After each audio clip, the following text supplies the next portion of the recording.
यश भारत जीवन ज्योतिष में आप सभी दर्शकों को नमस्कार।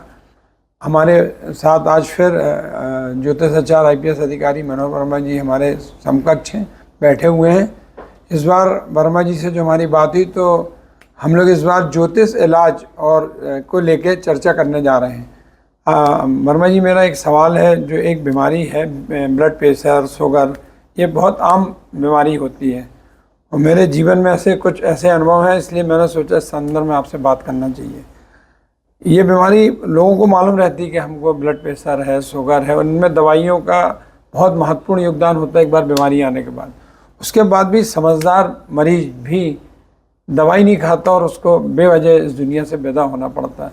इसमें ऐसी ग्रह नक्षत्रों का ऐसा कौन सा प्रभाव रहता है कि आदमी को मालूम है कि ये चीज़ हम नहीं करेंगे, उसका चूक हो जाती है।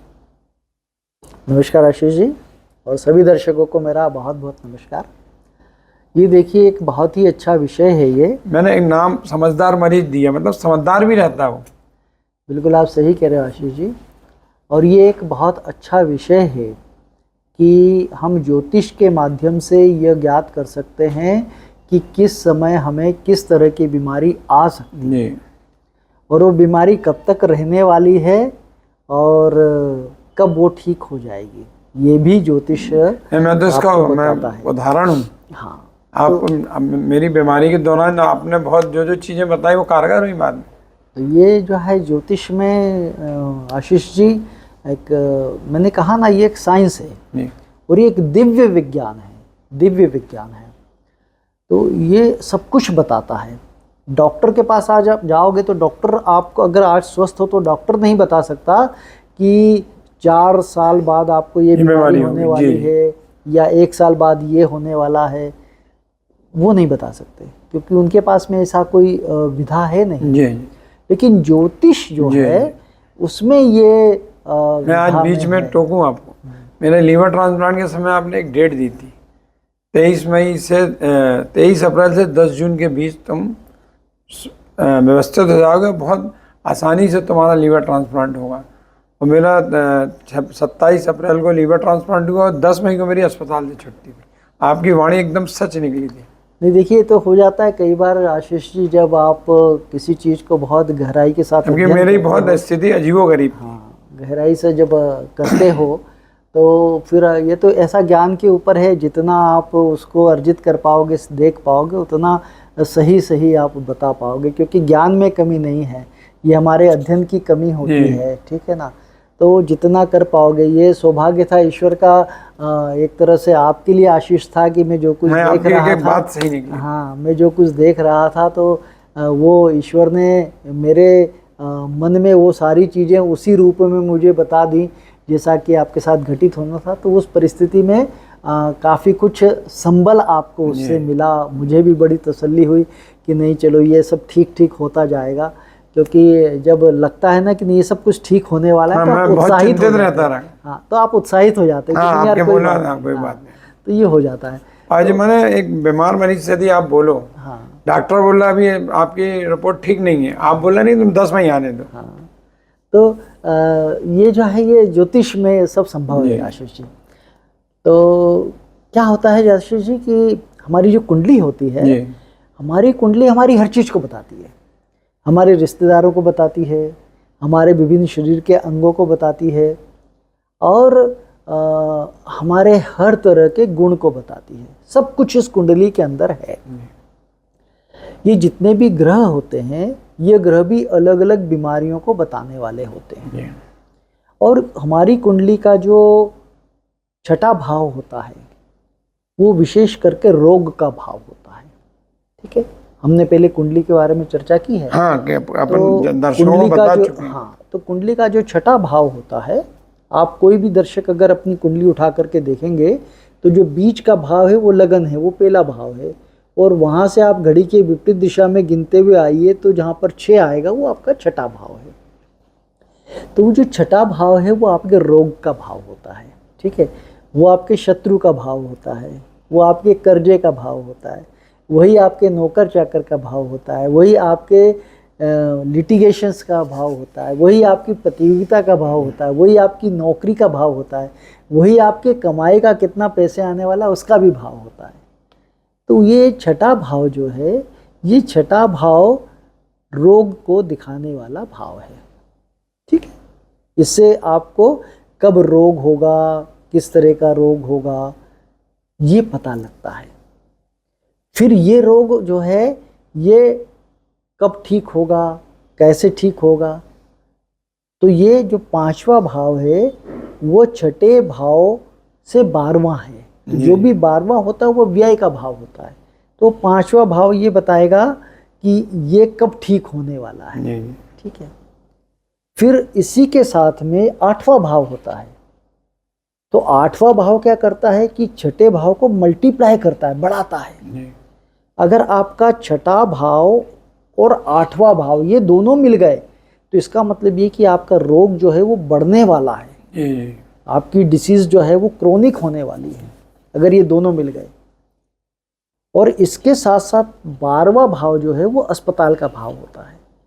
तो अगर छठा भाव, 8वां भाव और 12वां भाव ये तीनों भाव मिल गए तो इसका मतलब ये है कि आपको बीमारी होगी, बीमारी आपकी गंभीर होगी और फिर आप उस बीमारी के लिए अस्पताल में भर्ती भी होंगे और इस दौरान आपका ऑपरेशन भी हो सकता है, कोई सर्जरी भी हो सकती है। तो जब ये आपके कुंडली के छठे, 8वें और 12वें ये तीनों भाव सक्रिय हो जाते हैं तो आप निश्चित मान करके चलिए कि आपको अस्पताल में जाना ही है, भर्ती होना ही है। तो ये समय के साथ में होते रहते हैं, हमेशा नहीं होते हैं। कभी एक होगा और अच्छा इसके साथ में मान लीजिए कि छठा है, छठे के साथ 5वां भी हो गया और 11वां भी हो गया तो आप जल्दी से ठीक हो जाओगे। ठीक है, लेकिन अगर 5वां 11वां नहीं हुआ है और केवल ये 3 ही हुए हैं तो आप लंबा खिंच जाओगे।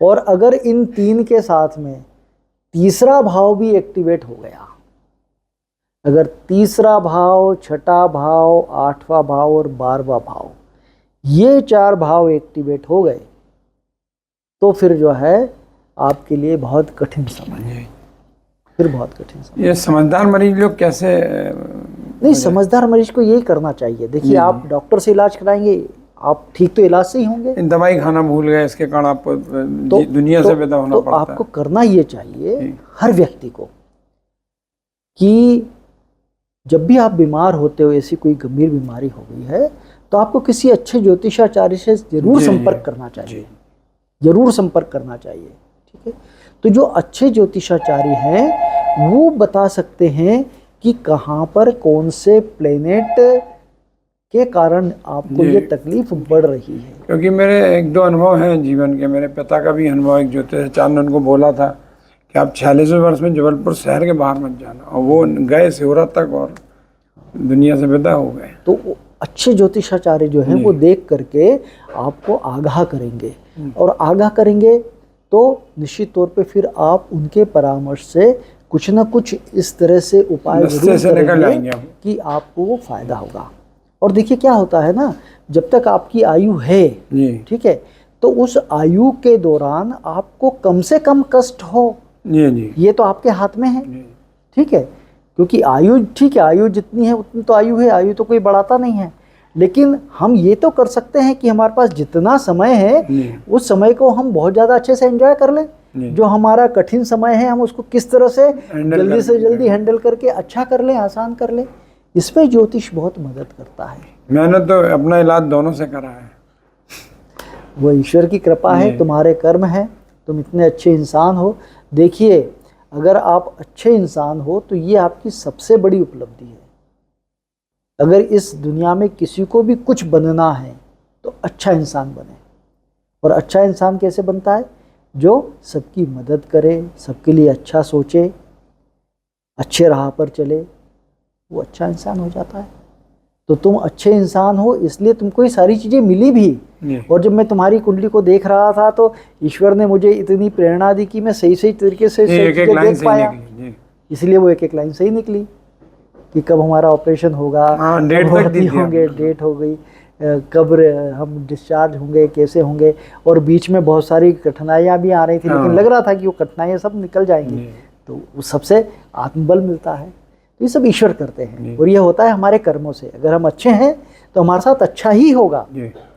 ये तो भैया साइंस भी बोलता है ना, न्यूटन बोल गए, हर एक्शन की एक रिएक्शन होगी और उसके बराबर होगी। अगर आपने अच्छा किया है तो आपके साथ अच्छा ही होने वाला है, आपके साथ बुरा नहीं होगा। अगर आपका आम का पेड़ लगाया है तो आम के पेड़ में आम ही तो होंगे, ठीक है। तो ये सभी हमारे जितने भी दर्शक हैं उन सबको ये देखना चाहिए, मरीजों को खास करके, कि जब भी कभी आपको लग रहा है कि ऐसी कोई बड़ी बीमारी हुई है तो निश्चित तौर पे कोई अच्छे ज्योतिषाचार्य से जरूर मिलें, वो जरूर आपको कुछ मार्ग बताएंगे, और मेरा विश्वास है कि उस मार्ग से, उन रेमेडीज से ज़रूर आपके कष्टों में भी लाभ मिलता है। वर्मा जी के अनुभवों का मरीजों को हर व्यक्ति को लाभ होगा, ऐसी हमारी उम्मीद है। और आपको यदि कोई बात समझना है तो इस में आदरणीय वर्मा जी का नंबर भी रहता है, आप उसमें फ़ोन ला के बात कर सकते हैं। अगले बार फिर किसी अन्य विषय पर मिलेंगे, तब तक के लिए नमस्कार।